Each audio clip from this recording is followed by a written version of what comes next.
here, and today's story is one we think you'll really enjoy. So without further ado, let's begin. The aroma of freshly baked cinnamon rolls wafted through Brenda's cafe, mingling with the rich scent of coffee. Blake Kincaid inhaled deeply, savoring the familiar smells as he settled into a worn leather booth with his family. His sister Brenda bustled over, a pot of steaming coffee in hand. "The usual for everyone?" Brenda asked, her eyes twinkling.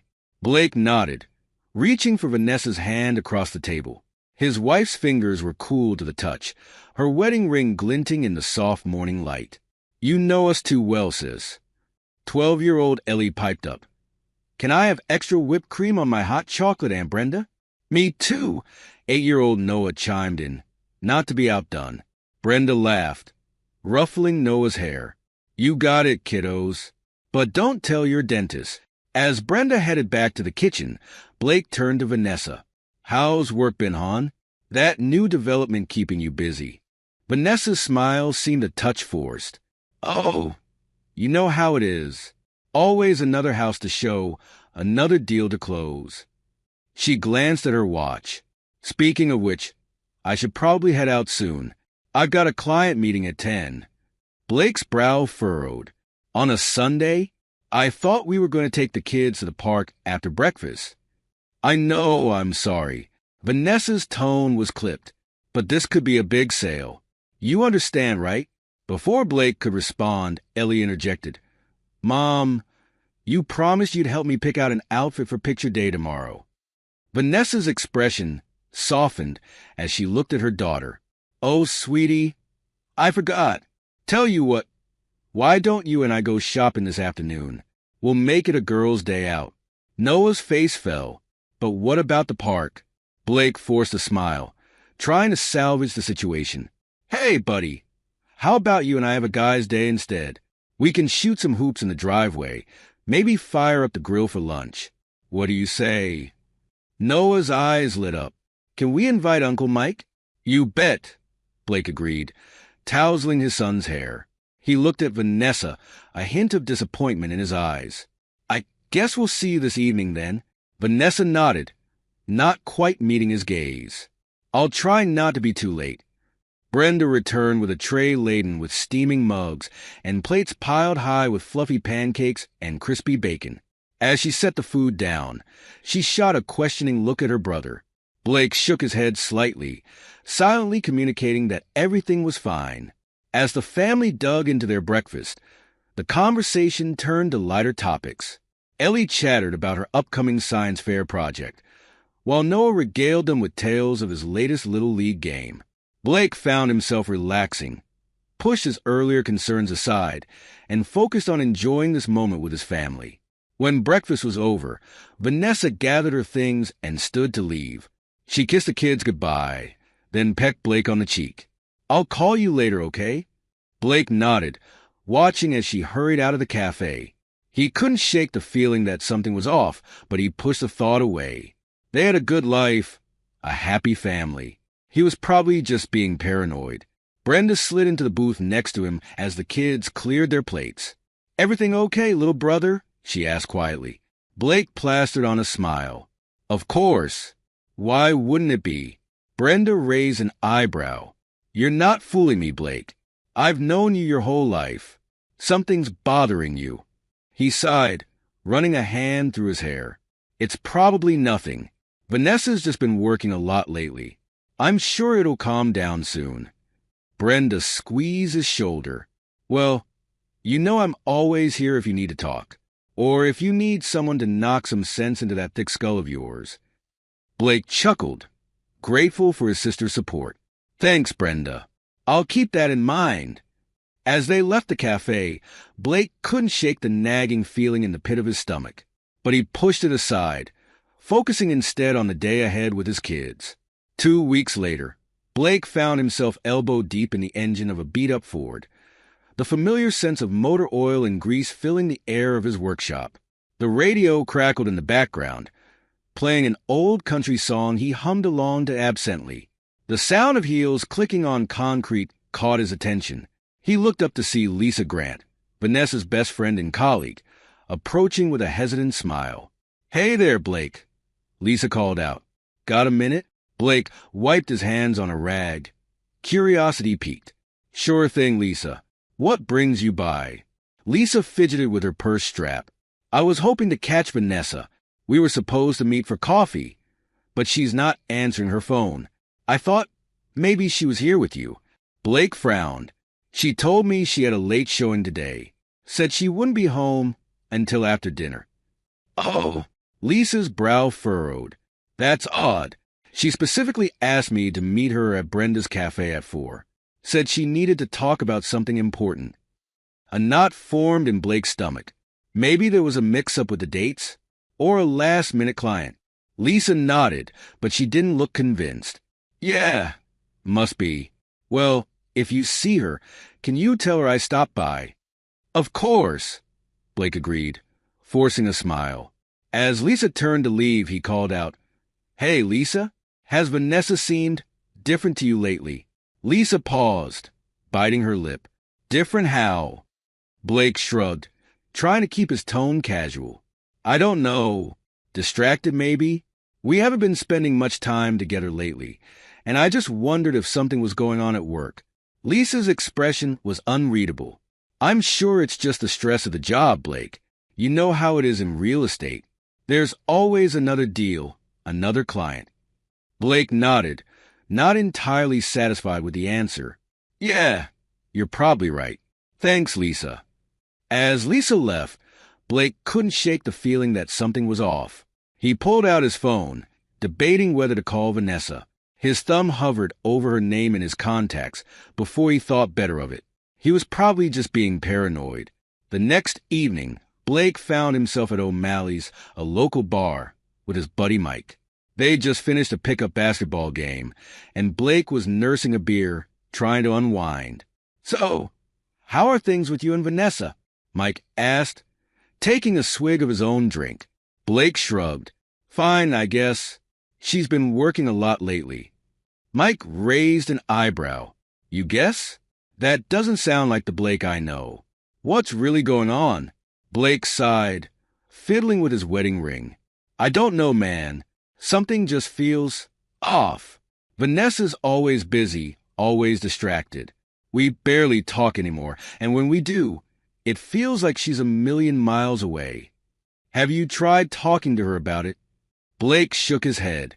Every time I bring it up, she says it's just work stress. But I can't shake this feeling that there's more to it. Mike leaned in, lowering his voice. You don't think she's, What, cheating? Blake scoffed, but there was a hint of uncertainty in his voice. No way.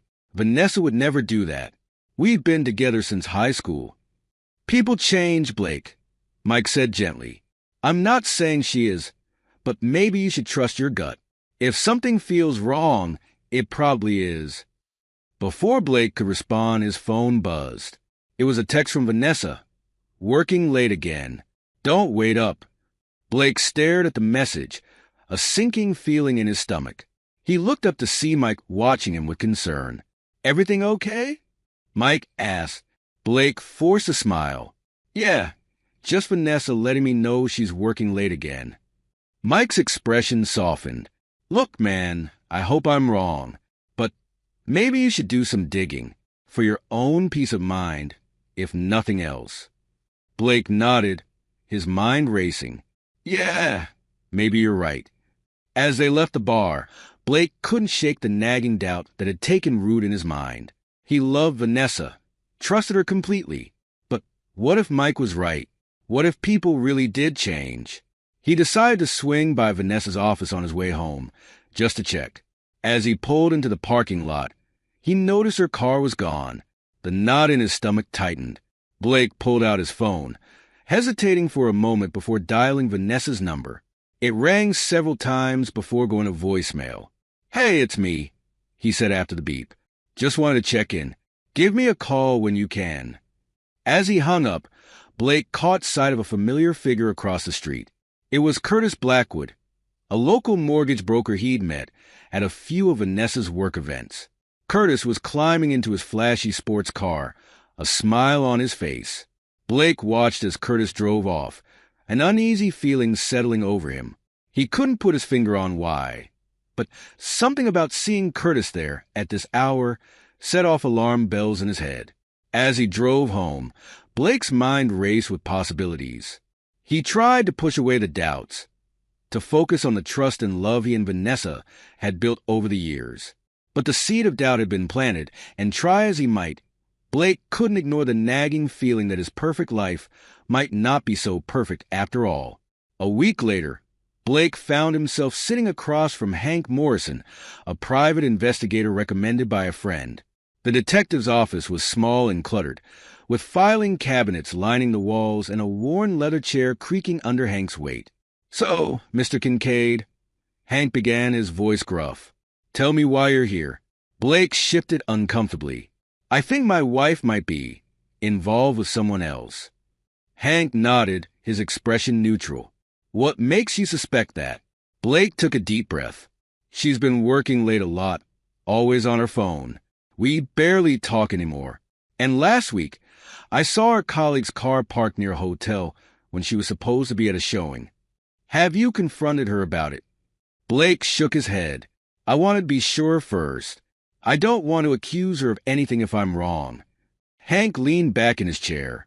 "All right, here's what I can do. I'll tail her for a week, gather some evidence, photos, recordings, the works.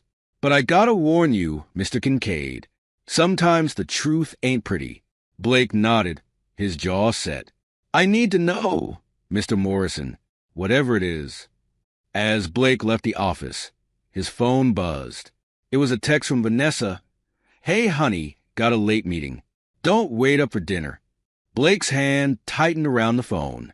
He typed back a quick, "Okay, love you," before pocketing the device, his heart heavy. The next few days were a blur of anxiety and suspicion for Blake. He found himself analyzing every word, every gesture from Vanessa, looking for clues.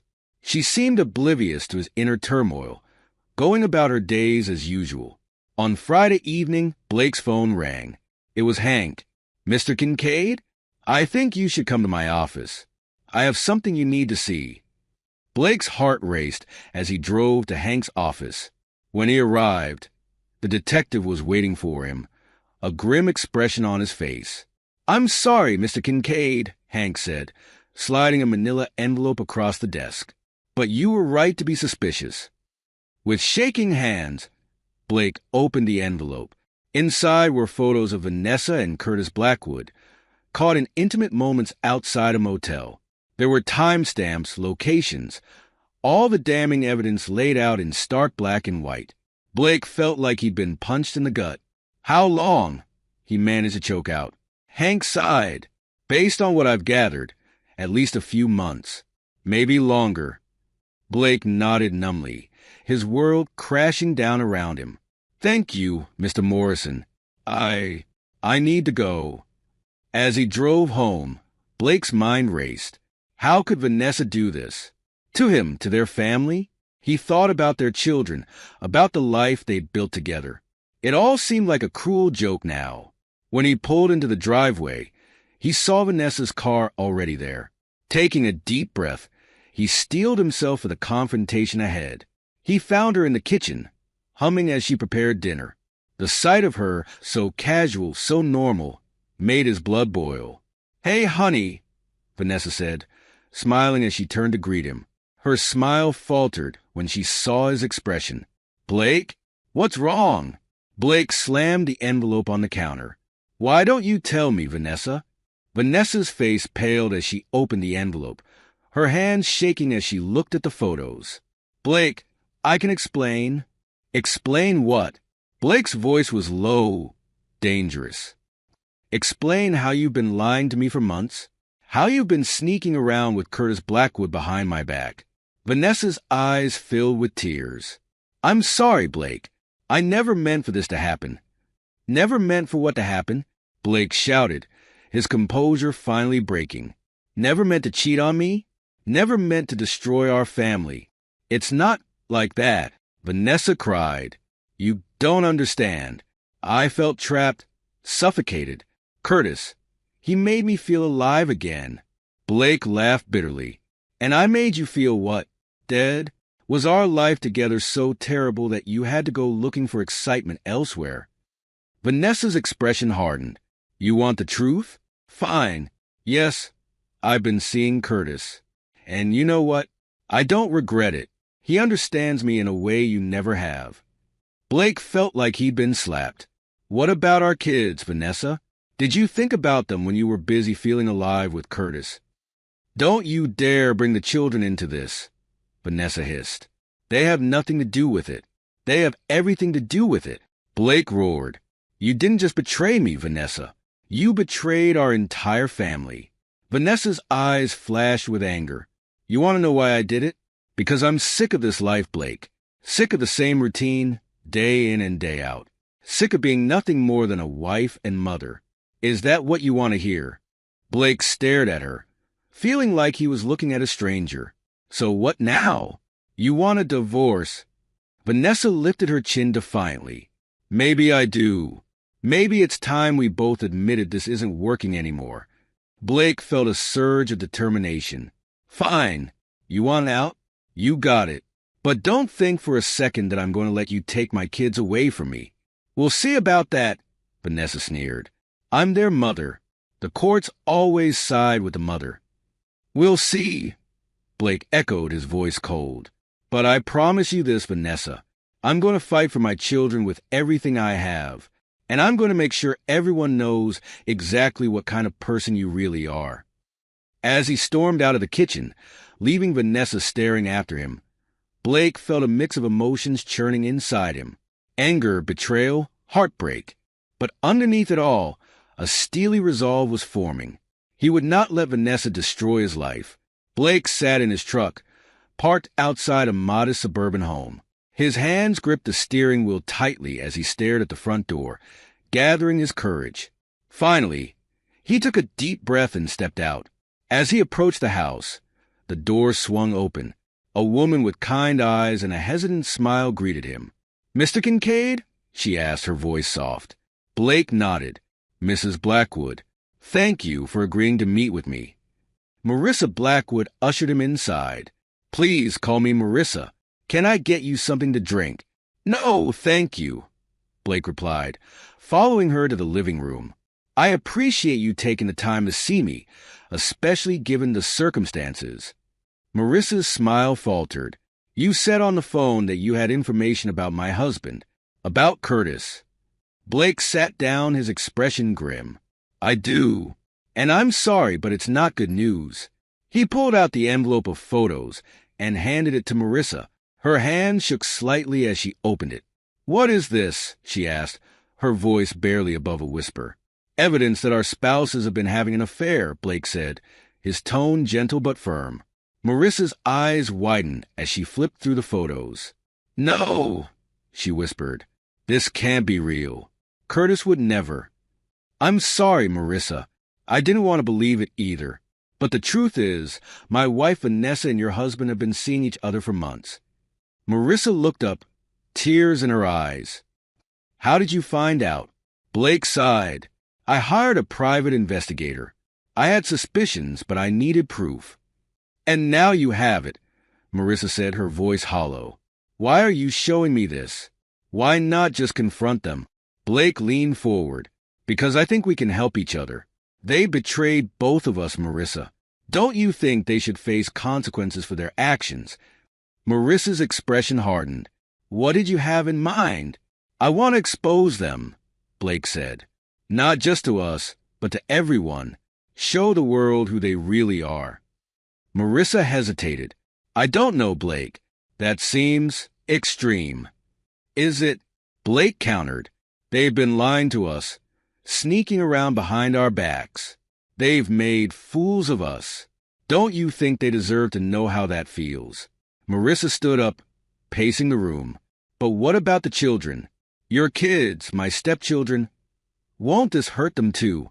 Blake's expression softened. I've thought about that. But in the long run, I think they'll be better off knowing the truth. And we can protect them as much as possible from the fallout. Marissa stopped pacing, turning to face Blake. What exactly are you proposing? We use social media, local gossip. We spread the word about their affair. Make sure everyone knows what they've done. And then what? Marissa asked. Blake's eyes glinted with determination. Then we watch as their perfect little world comes crashing down around them. Marissa was quiet for a long moment. Then she nodded slowly. Okay, I'm in, but we do this my way too. No unnecessary cruelty. We stick to the facts. Blake stood, extending his hand. Deal.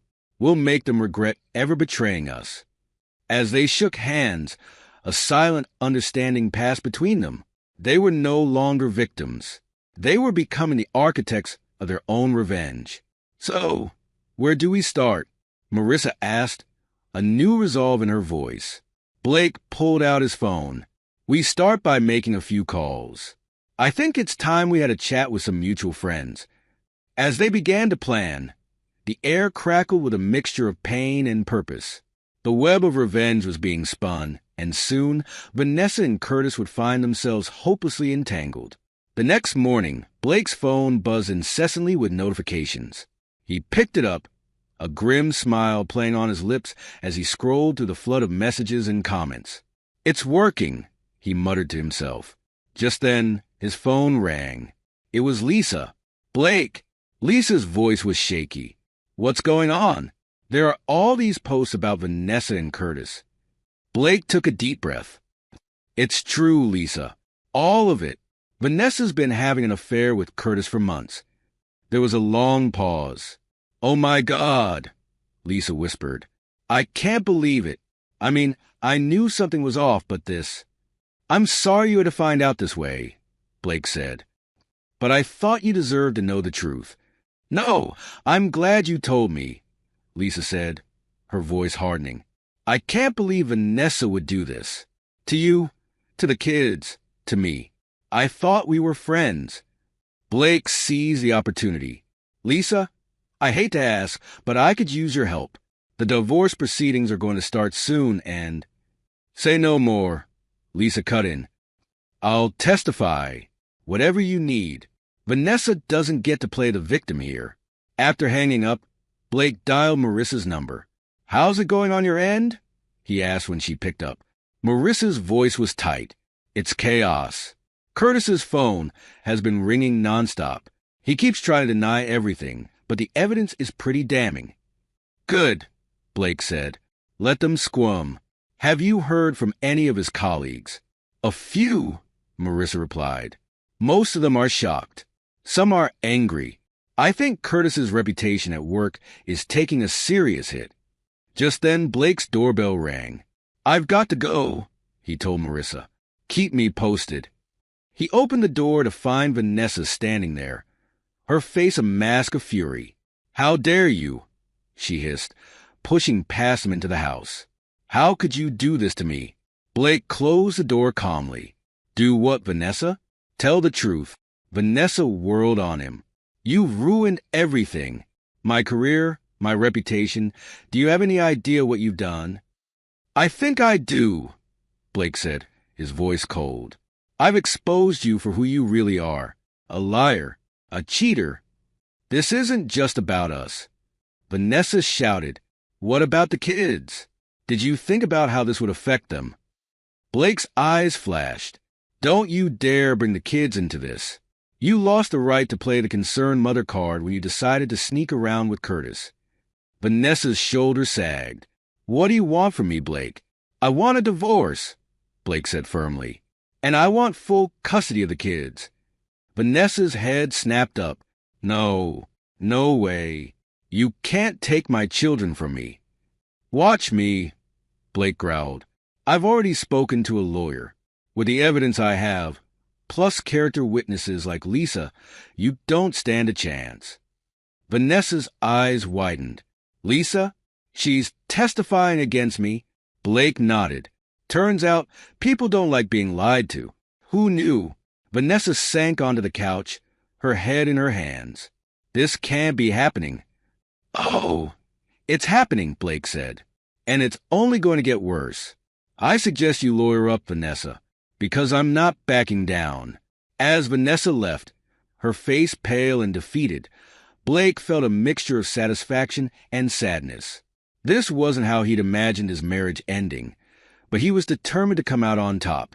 His phone buzzed again. It was a text from his lawyer, Angela Martinez. Saw the social media storm. Good work. Let's meet to discuss next steps. Blake typed back a quick reply, then sat down at his computer. He had a feeling things were about to get even more complicated. A week later, Blake found himself in a dimly lit bar, nursing a beer as he waited. The door swung open, and a man in a sharp suit walked in, glancing around nervously before spotting Blake. "Mr. Kincaid?" the man asked, sliding into the booth across from him. Blake nodded. "Mr. Doyle. Thanks for meeting me." Frank Doyle, Curtis's business partner, looked uncomfortable. "Look, I'm not sure why I'm here. If this is about Curtis and your wife." Blake held up a hand. "It's related, but not in the way you think. I have information you might find interesting." Frank's eyebrows rose. "What kind of information?" Blake leaned in, lowering his voice. "The kind that could save your business, and maybe land Curtis in jail." Frank's eyes widened. "What are you talking about?" "Curtis and Vanessa," Blake said slowly, "are planning to embezzle money from your firm. They're going to use it to start a new life together." Frank's face paled. That's a serious accusation. Do you have proof?" Blake nodded. "I do. But before I show you, I need to know, are you willing to help me stop them?" Frank was quiet for a long moment, his fingers drumming on the table. Finally, he spoke. "What do you need me to do?" Blake smiled grimly. "Play along. Pretend you're on board with their plan. Let them think they're getting away with it." "And then what?" Frank asked. "Then we catch them red-handed," Blake said, "with enough evidence to put them away for a long time." Frank ran a hand through his hair. "This is insane. I could lose everything if this goes wrong." "You could lose everything if you do nothing," Blake countered. "At least this way, you have a chance to save your reputation and your company." Frank sighed heavily. "All right, I'm in, but I want to see that proof first." Blake pulled out a USB drive and slid it across the table. "Everything's on here. Emails, bank statements, recorded conversations. Take a look, and then we'll talk strategy." As Frank left with the USB, Blake felt a mix of anticipation and dread. The trap was set. Now all they had to do was wait for Curtis and Vanessa to spring it. The next day, Blake met with Marissa in a quiet coffee shop. "How did it go with Frank?" Marissa asked, stirring her latte absently. Blake leaned back in his chair. "Better than I expected. He's on board. Now we just need to let Curtis and Vanessa hang themselves." Marissa nodded, her expression troubled. "I still can't believe they would go this far. Embezzlement? It's like I never knew Curtis at all." "People can surprise you," Blake said grimly, "and not always in a good way." Just then, Blake's phone buzzed. It was a text from Frank. Curtis took the bait. Meeting set for Friday to discuss investment opportunity. "What's our next move?" Blake showed the message to Marissa. "Looks like things are moving faster than we thought." Marissa's hand shook slightly as she set down her cup. "Are we really doing this? Setting them up to go to jail?" Blake's eyes softened. "We're not setting them up, Marissa. We're just giving them enough rope to hang themselves. They're the ones choosing to break the law." Marissa nodded slowly. "You're right. I never thought I'd be in this position." "None of us did," Blake said. "But we have to see it through now, for our own sakes and for the kids." As they left the coffee shop, Blake couldn't shake the feeling that they were approaching a point of no return. The web of revenge was tightening, and soon, Vanessa and Curtis would find themselves hopelessly entangled. Later that evening, Blake received another call from Frank. "They're moving fast," Frank said without preamble. "Curtis wants to transfer the funds this weekend." Blake's heart raced. "Can you stall him?" "I've tried," Frank replied, frustration evident in his voice. "But he's insistent. Says they need to move quickly before anyone catches on." Blake paced his living room, mind racing. "Okay, Here's what we do. Let them think it's happening, but we need to alert the authorities. Can you do that without tipping them off? Frank hesitated. I think so. I know a detective in the white-collar crimes unit. I can give him a heads up, make it look like a routine audit. Perfect, Blake said. And Frank, thank you. I know this isn't easy. After hanging up, Blake called Marissa to update her. It's happening, he said when she answered. This weekend. Marissa's voice was tight. Are you sure we're doing the right thing? Blake sighed. Honestly, I don't know. But I do know that what they're planning is wrong. And if we don't stop them, who will? As he ended the call, Blake looked at a family photo on his mantle. It showed him Vanessa and the kids, all smiling happily. It felt like a lifetime ago. I'm sorry it came to this, he whispered to the picture. But you left me no choice. The trap was set. Now all that remained was to watch it spring shut. Blake's phone rang early Monday morning. He answered groggily, Hello? Blake, it's Frank. You need to turn on the news. Now, fully awake, Blake fumbled for the remote and switched on the TV. His eyes widened as he saw the headlines scrolling across the bottom of the screen. Local business rocked by embezzlement scandal. A young reporter with determined eyes filled the screen. This is Emily Green, reporting live from outside Blackwood Mortgage Services. In a shocking turn of events, Curtis Blackwood, the company's founder, has been arrested on charges of embezzlement. Blake's phone buzzed with a text from Marissa. Are you seeing this? He quickly typed back, Yes. Can you come over? 20 minutes later, Marissa arrived, looking pale and shaken. I can't believe it actually worked, she said, sinking onto Blake's couch. Blake nodded, his expression grim. Frank came through. He tipped off that reporter, Emily Green. Marissa's eyes widened. How did she get all the details so quickly? I may have had something to do with that, Blake admitted. I reached out to her last week, gave her some background on the situation. Blake, that was risky. What if she had gone public before we were ready? He shook his head. I didn't give her anything concrete, just enough to pique her interest. She did the rest on her own. Just then, Blake's phone rang again. It was Lisa. Blake, have you seen the news? It's everywhere. Vanessa's been arrested too. Blake's heart raced. What? When? Just now, Lisa replied. I saw it happen. They came to her office and led her out in handcuffs. It's chaos here. As Blake hung up, he turned to Marissa. They got Vanessa too. It's really happening. Marissa's face was a mix of emotions. Do you think we went too far? Before Blake could answer, there was a knock at the door. He opened it to find Emily Green standing there, notepad in hand. Mr. Kincaid? I'm Emily Green from Channel 5 News. I was hoping I could get a statement from you about the arrest of Curtis Blackwood and Vanessa Kincaid. Blake hesitated, then nodded. Come in, Ms. Green. I think it's time the whole story came out. As Emily set up her recording equipment, Blake and Marissa exchanged a look. There was no turning back now. Mr. Kincaid, Emily began. Can you tell us how you first became aware of the embezzlement scheme? Blake took a deep breath. It all started when I discovered my wife was having an affair with Curtis Blackwood. As I dug deeper, I uncovered not just infidelity, but a complex web of lies and financial fraud. Emily leaned forward, her eyes gleaming. And how did you gather the evidence that led to today's arrests? It wasn't just me, Blake said, gesturing to Marissa. This is Marissa Blackwood, Curtis's wife.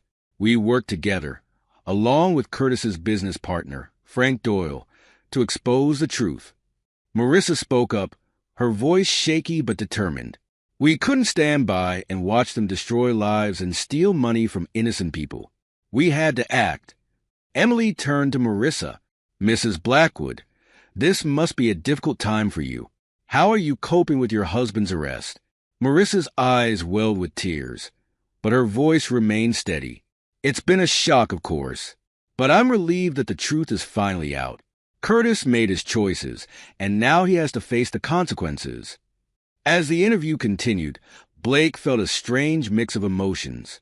Relief that the truth was finally coming to light, sadness for the pain this would cause his children, and a gnawing worry about what would happen next. After Emily left, promising to air the interview that evening, Blake turned to Marissa. "Are you okay?" She nodded slowly. "I think so. It feels, I don't know, freeing in a way, like a weight has been lifted."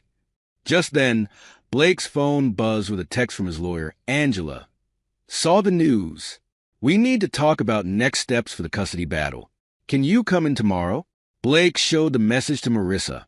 "Looks like this is just the beginning." Marissa squeezed his hand. "We'll get through this, Blake. One step at a time." As she left, Blake stood at the window, watching the neighborhood come to life. He could see people gathered in small groups, no doubt discussing the scandal that had rocked their quiet town. He knew that in the coming days and weeks, he'd face scrutiny, judgment, and difficult questions from his children. But for the first time in months, he felt a glimmer of hope.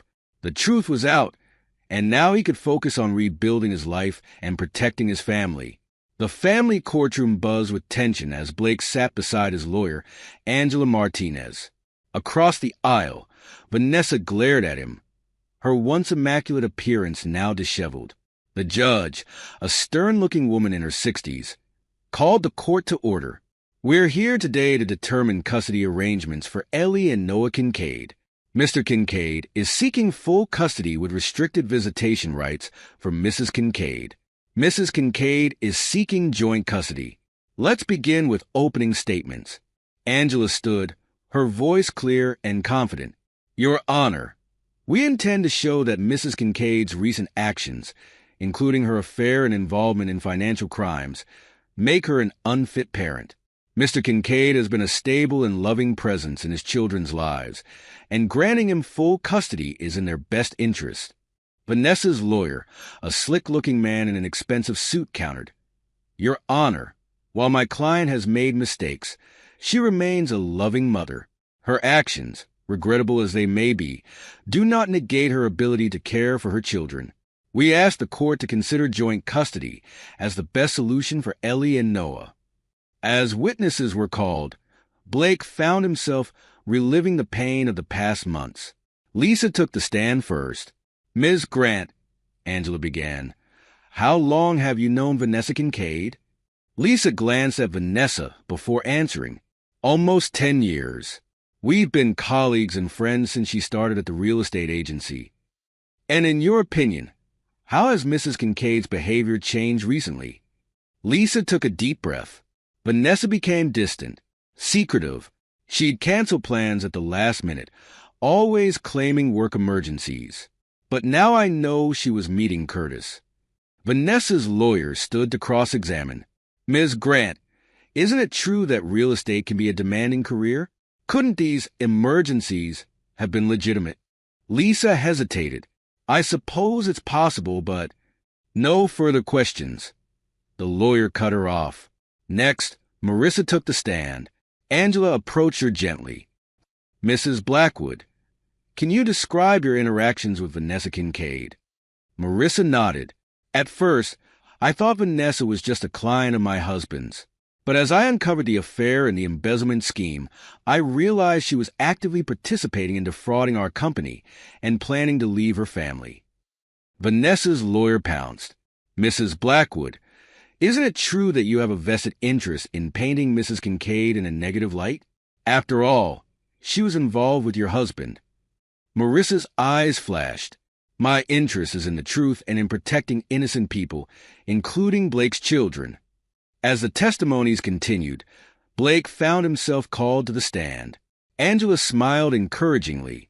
"Mr. Kincaid, can you describe your relationship with your children?" Blake's voice softened. "Ellie and Noah mean everything to me. I've always been there for them, from Little League games to science fairs. Even when things got tough with Vanessa, I made sure they felt loved and supported." "And how have you been managing since the separation?" "It's been challenging," Blake admitted, "but I've maintained their routines as much as possible. I've arranged for them to see a counselor to help process everything that's happening." Vanessa's lawyer approached, his eyes narrowed. Mr. Kincaid, isn't it true that you've been turning your children against their mother? Poisoning them with details of her affair? Blake's jaw clenched. Absolutely not. I've been honest with them in an age-appropriate way, but I've never spoken ill of Vanessa to them. They love their mother, and I respect that. As Blake stepped down, he caught Vanessa's eye. For a moment, he saw a flicker of the woman he'd once loved, looking lost and scared. But then her expression hardened, and the moment passed. Finally, the judge called a recess to review all the evidence. As they waited, Angela turned to Blake. You did well up there. I think we have a strong case. Blake nodded, his stomach in knots. I just want what's best for the kids. When court resumed, the judge cleared her throat. After careful consideration of all the evidence presented, I've reached a decision. While both parents clearly love their children, recent events have demonstrated a pattern of instability and poor judgment on Mrs. Kincaid's part. Blake held his breath as the judge continued. Therefore, I am awarding full custody to Mr. Kincaid. Mrs. Kincaid will have visitation rights, but they will be supervised until such time as she can demonstrate stability and reliability. Mr. Kincaid, I trust you will continue to foster a relationship between the children and their mother, despite the current circumstances. Blake nodded solemnly. Of course, Your Honor. As the court adjourned, Blake felt a mix of relief and sadness. He'd won, but at what cost? As he gathered his things, Vanessa approached, her eyes brimming with tears. Are you happy now? She hissed. You've taken everything from me. Blake shook his head. This isn't about happiness, Vanessa. It's about protecting our kids. I hope someday you'll understand that. As Vanessa stormed off, Angela placed a hand on Blake's shoulder. It's over, Blake. You did the right thing. Blake nodded, his voice thick with emotion. Yeah, now comes the hard part, helping the kids through this. As he left the courthouse, Blake steeled himself for the conversations ahead. He'd won the legal battle, but the emotional one was far from over. The courtroom fell silent as Curtis Blackwood was led in, handcuffed and wearing an orange jumpsuit. Blake sat in the gallery next to Marissa, both of them tense as they prepared to testify. The prosecutor, a sharp-eyed woman in her 40s, stood to make her opening statement. Ladies and gentlemen of the jury, over the next few days, you will hear evidence of a complex embezzlement scheme orchestrated by the defendant, Curtis Blackwood. Mr. Blackwood abused his position of trust, stealing millions from his clients and his own company. We will prove, beyond a reasonable doubt, that he is guilty of fraud, embezzlement, and conspiracy. Curtis's defense attorney, a silver-haired man with a gravelly voice, countered. The prosecution's case is built on circumstantial evidence and the testimony of scorned spouses. My client is a respected businessman who fell victim to a vindictive plot. We will show that Mr. Blackwood is innocent of these charges. As the trial progressed, Blake found himself called to the stand. The prosecutor approached him. Mr. Kincaid, can you tell us how you first became aware of Mr. Blackwood's illegal activities? Blake cleared his throat. It started when I discovered my wife's affair with Curtis. As I dug deeper, I uncovered discrepancies in financial records and overheard conversations about moving large sums of money. And what did you do with this information? I brought it to Curtis's business partner, Frank Doyle. Together, we gathered more evidence and eventually contacted the authorities. The defense attorney stood for cross-examination. Mr. Kincaid, isn't it true that you had a personal vendetta against my client? That this whole case is about revenge for your wife's affair? Blake's jaw tightened. This case is about the truth. Yes, I was hurt by the affair, but the embezzlement scheme is a separate issue. I couldn't stand by and watch innocent people be defrauded. Next, Frank Doyle took the stand. The prosecutor asked, Mr. Doyle, as Mr. Blackwood's business partner, what raised your suspicions about his activities? Frank sighed. At first, it was just little things. Discrepancies in the books, clients complaining about missing funds. But when Blake came to me with his concerns, It all started to make sense. We set up a sting operation to catch Curtis in the act. The defense attorney pounced. Mr. Doyle, isn't it true that you stood to gain from Mr. Blackwood's downfall? That you now control the company? Frank's eyes narrowed. I didn't want any of this. Curtis was my friend and partner, but I couldn't be complicit in illegal activities. As the trial continued, financial experts testified about the complex web of transactions Curtis had used to hide his theft. Bank records and email exchanges were presented as evidence. Finally, Marissa took the stand. The prosecutor approached her gently. Mrs. Blackwood, this must be difficult for you. Can you tell us when you first became aware of your husband's illegal activities? Marissa's voice shook slightly. I had no idea at first. Curtis was always secretive about work. It wasn't until Blake came to me with evidence of the affair that I started to piece things together. When I confronted Curtis, he admitted to everything. He said it was for us, for our future. But I knew it was wrong. The defense attorney's cross-examination was brutal. Mrs. Blackwood, isn't it true that you were aware of and benefited from your husband's financial gains? That you enjoyed a lavish lifestyle funded by this alleged embezzlement? Marissa's eyes flashed. I enjoyed the lifestyle my husband's legitimate business provided. I had no idea he was stealing. If I had known, I would have turned him in myself. As the trial neared its end, closing arguments were made. The prosecutor painted a damning picture of Curtis's greed and deception, while the defense tried to cast doubt on the motivations of the witnesses. Finally, the jury was sent to deliberate. Blake and Marissa waited anxiously in the hallway. Do you think they'll convict him? Marissa asked, her voice barely above a whisper. Blake squeezed her hand. The evidence is strong. We have to trust the system. Hours passed before the jury returned. As the verdict was read, Blake held his breath. On the charge of embezzlement, we find the defendant, Curtis Blackwood, guilty.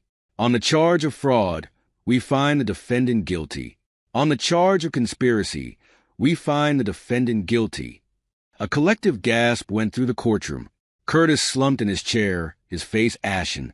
The judge's voice cut through the murmurs. Mr. Blackwood, please rise for sentencing. Curtis stood, his legs shaking visibly. Curtis Blackwood, your actions have caused immeasurable harm to your clients, your business partners, and your community. You abuse your position of trust for personal gain, showing a callous disregard for others. I hereby sentence you to 15 years in federal prison, with no possibility of parole for 10 years.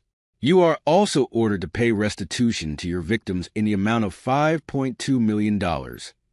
As Curtis was led away, Blake turned to Marissa. It's over. Really over. Marissa nodded, tears in her eyes. I know I should feel relieved, but I just feel empty. Blake put an arm around her shoulders. It's okay to feel conflicted. He was your husband. But you did the right thing, Marissa. We both did. As they left the courthouse, reporters swarmed around them. Blake raised a hand to shield Marissa from the cameras. No comment, he said firmly, guiding her through the crowd. Once they were clear, Marissa turned to Blake. What happens now? Blake sighed. Now, we try to move forward, one day at a time. As they parted ways, Blake felt a weight lift from his shoulders. The long nightmare was finally over. Now came the hard part, rebuilding his life and helping his children heal. 6 months later, Blake stood in front of his newly opened auto repair shop, Kincaid's Honest Mechanics. The fresh paint gleamed in the morning sun as he unlocked the doors for another day of business. His phone buzzed with a text from Brenda. Grand opening day. So proud of you, little brother. I'll bring coffee and donuts later. Blake smiled, typing back a quick thanks.